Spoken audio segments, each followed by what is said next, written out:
Welcome back नाज़रीन। Bulletin की बाकायदा शुरुआत कंदासीं अहम ख़बर से। सिंध के 14 ज़िलनि में पहिरें मरहले में मकानी चूंडूं 26 जून 2022 ते थी रहियूं आहिनि।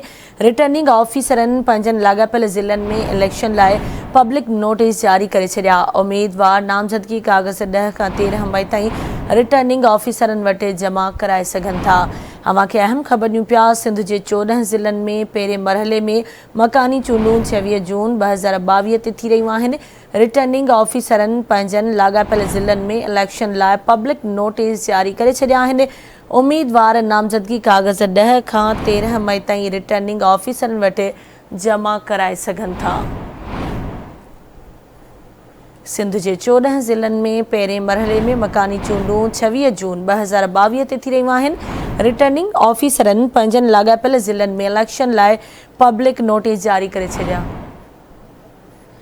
तफ़सील मालूम कंदासीं। इस्लामाबाद में आवासी जो ब्यूरो चीफ कुर्बान बलोच असां सलाइन ते मौजूद है। कुर्बान कहिड़ा तफ़सील आहिनि, आगाह कजो।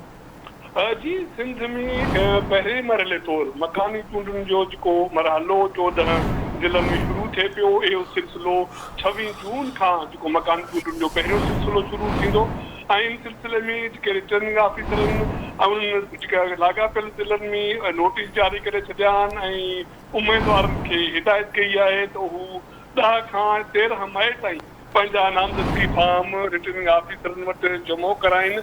यादि रहे त केपी ऐं पंजाब में मकानी चूंडुनि जो मरहलो केपी में 2 मरहला मुकमल थी चुका आहिनि, पंजाब में 1 मरहलो मुकमल थी चुको आहे।